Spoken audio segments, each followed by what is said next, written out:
pag nagkapanahon akong uli na magtakbo ako ng mayor, maminos-minos talaga lang I will do the same thing again and again and again basta nandyan yung droga.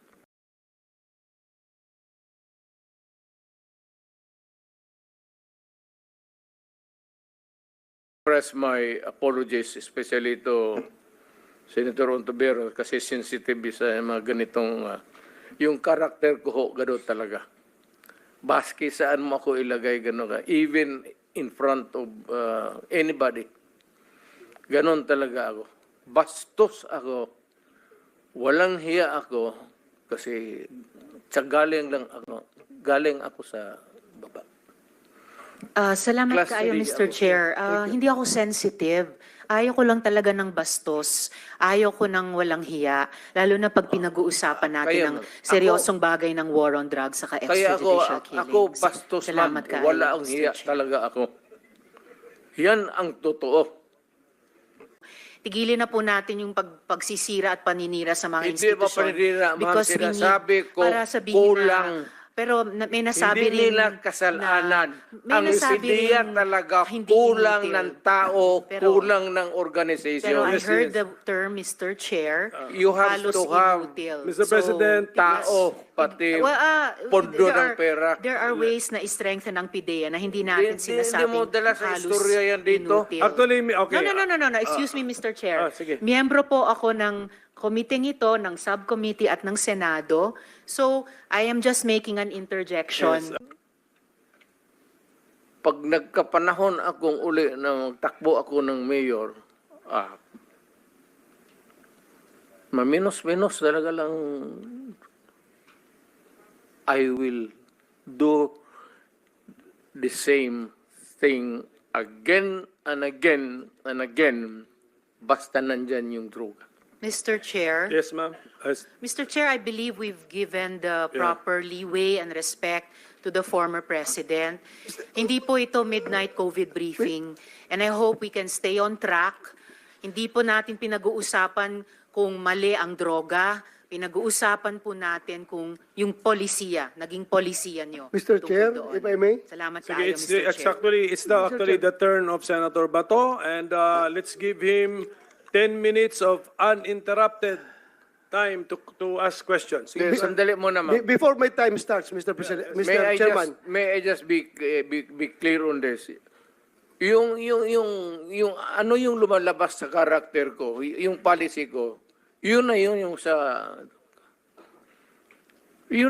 experience ko, kaya lumalabas yung sa utak ko, pati bunganga ko.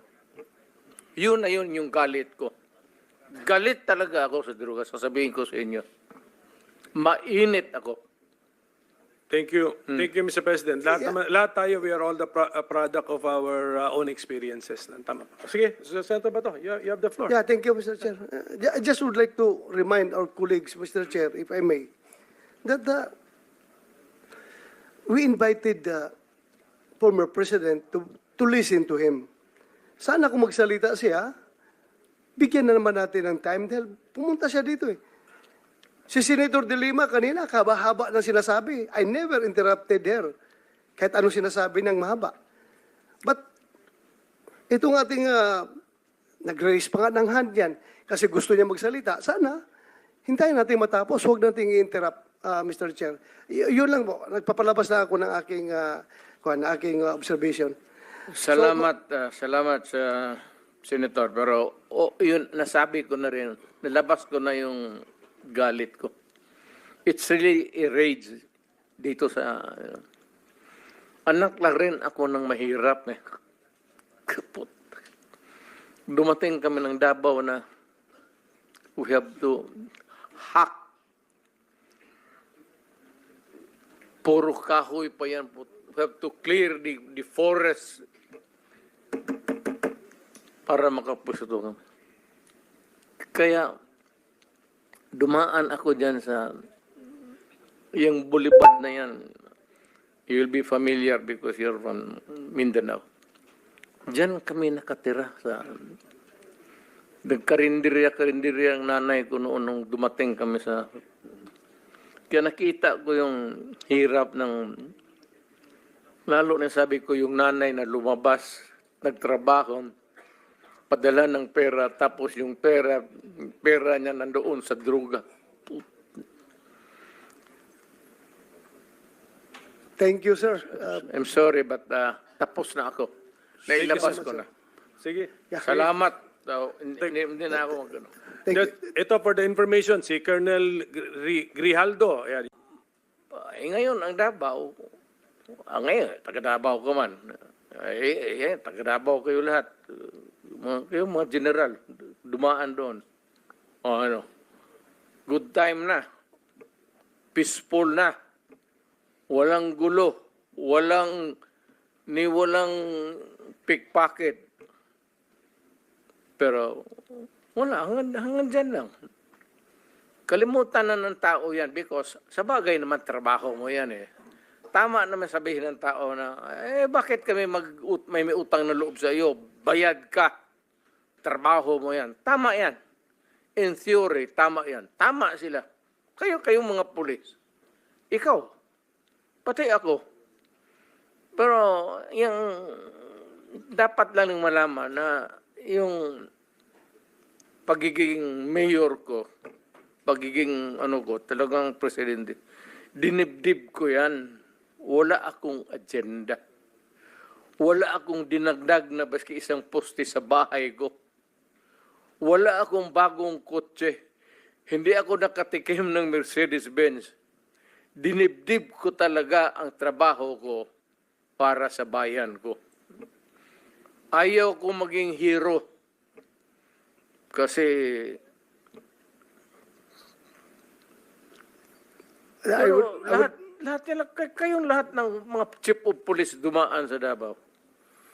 And I would like to take this opportunity with the permission of the chairman that I would like to thank you, Mr. President, for your war on drugs.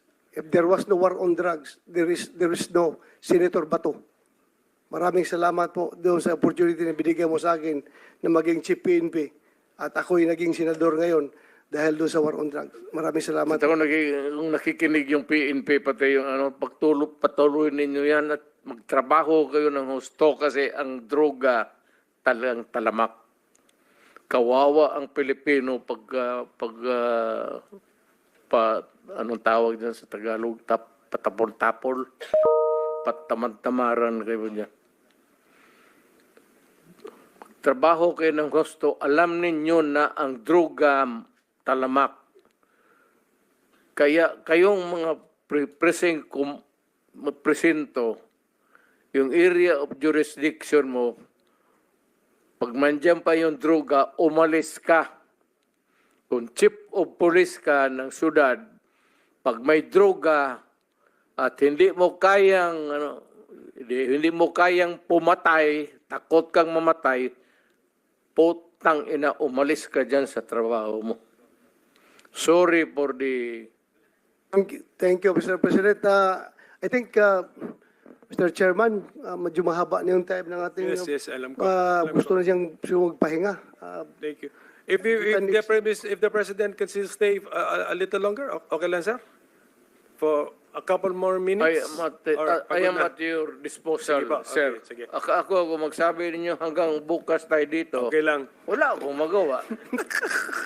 Actually, dapat Senator Bato, nag-apologize tayo kay President for starting our hearing in the morning. Doon siya nahihirapan actually siguro.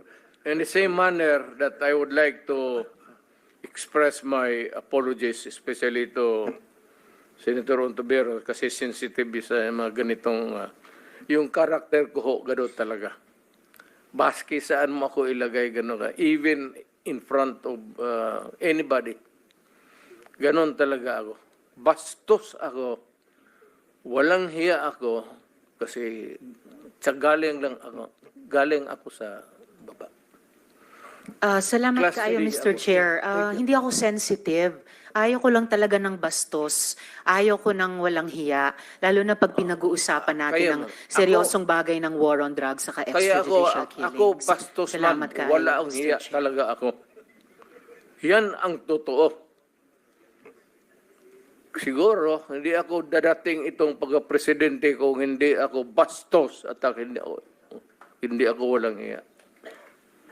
Thank you, Mr. President. I am now, hindi sa lahat, ma'am. Baka sabihin mo, magwalang hiya ako sa inyo. Hindi yan. May kunting edukasyon rin ako. And decency.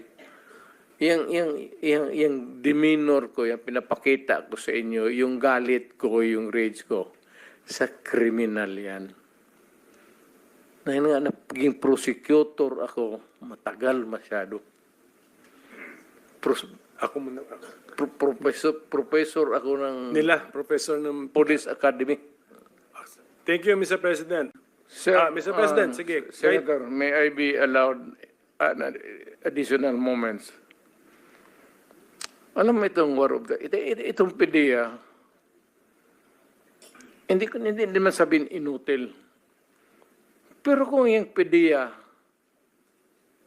ang asahan mo to fight drug, patay ang Pilipinas.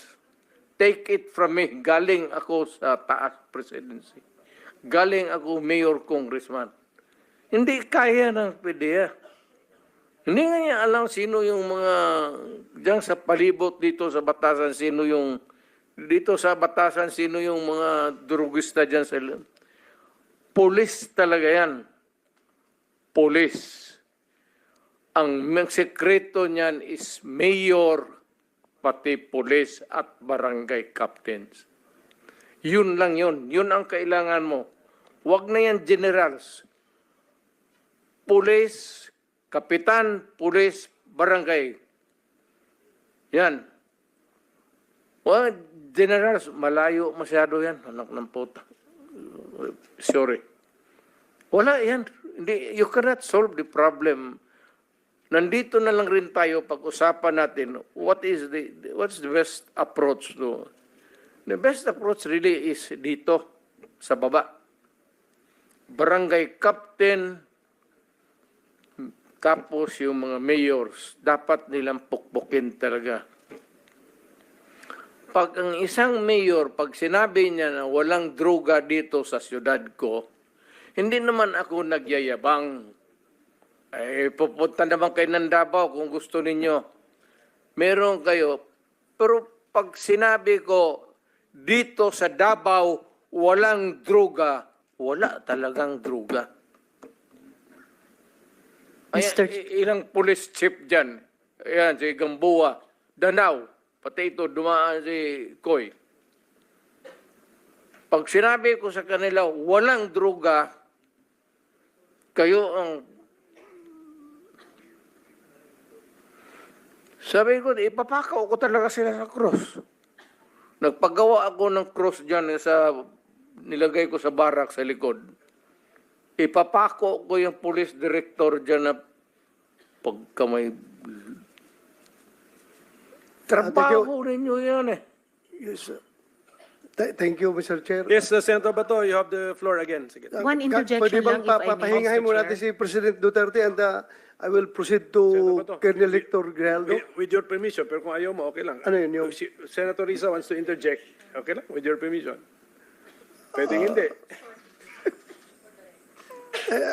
Para kanino, For the for the record record. only. Okay.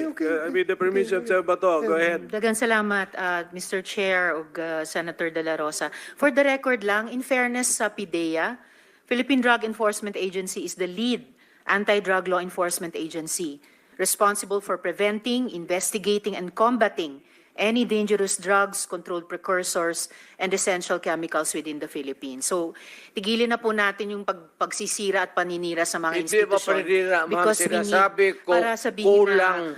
pero may nasabi Hindi rin nila kasalanan.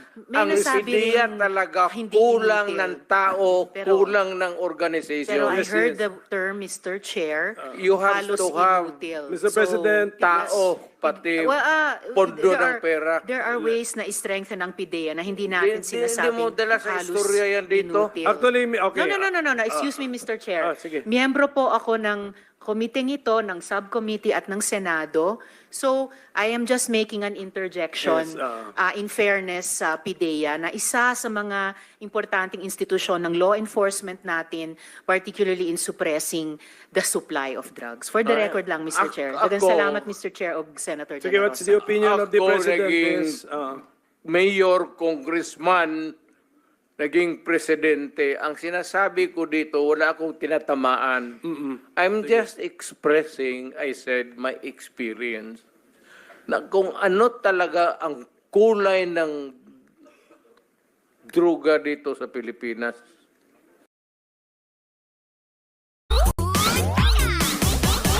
Ngayong Pasko, basta food, tanda! It has everything I look for in sensitive skincare. A game changer for those of us with sensitive skin.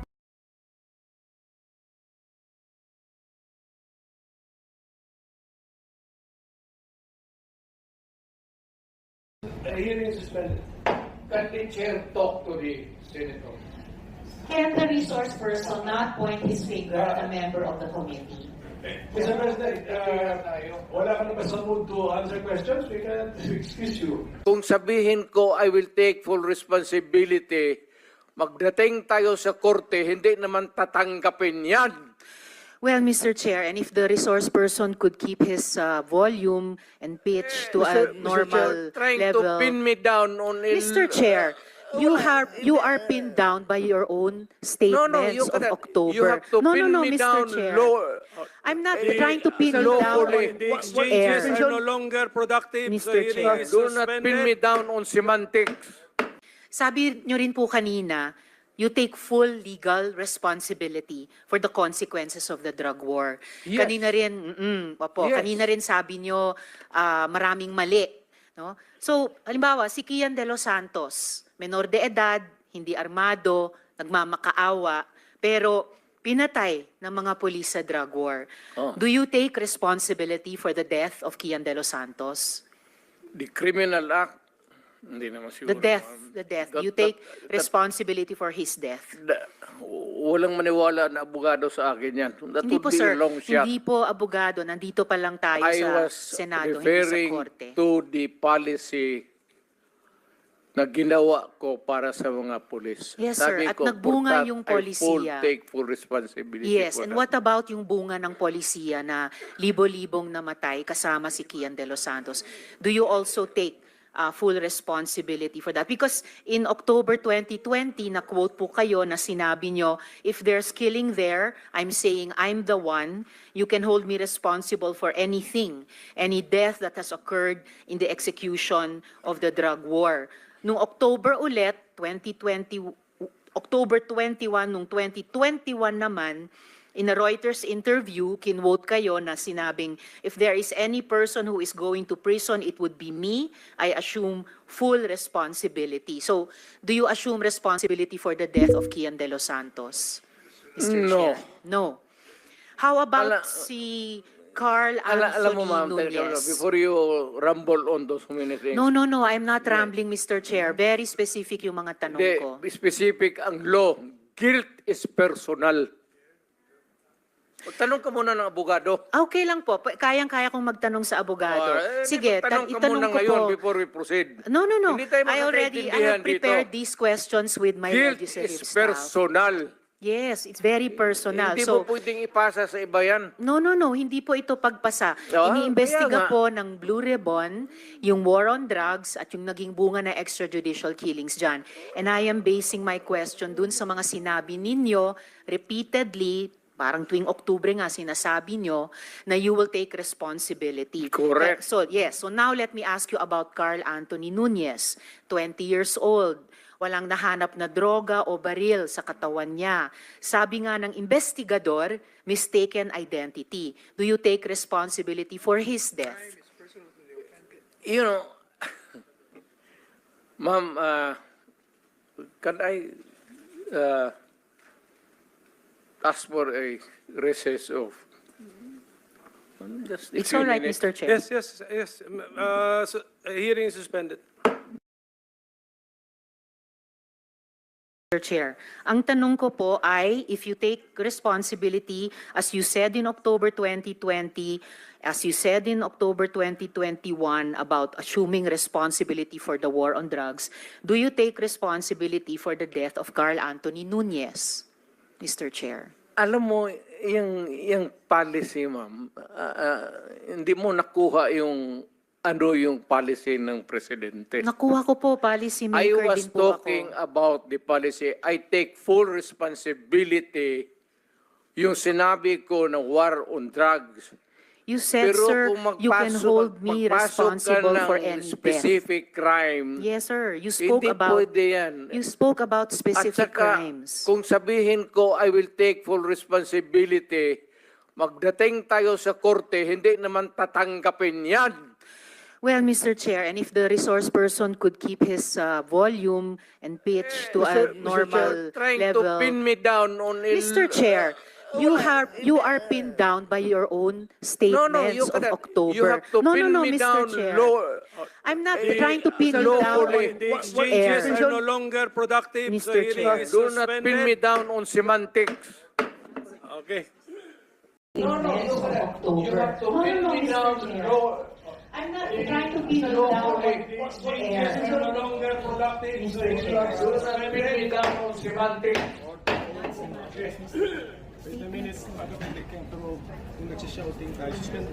Pahingahin na natin. Pahingahin na natin.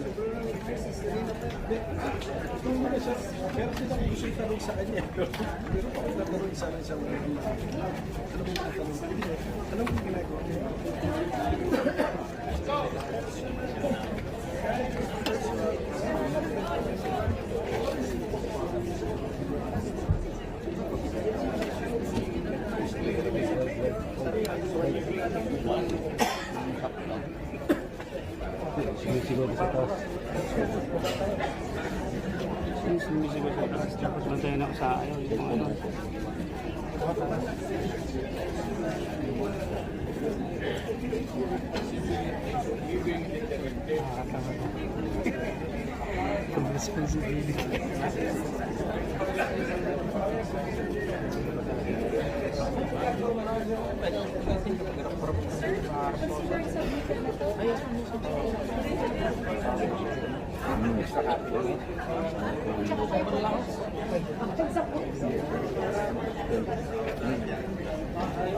Tapos na to.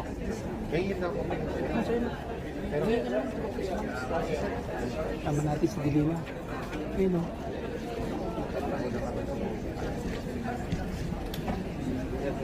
Tama natin sa Dilima. Para kasi gumaling pa kami. Kasama na yung kamay ni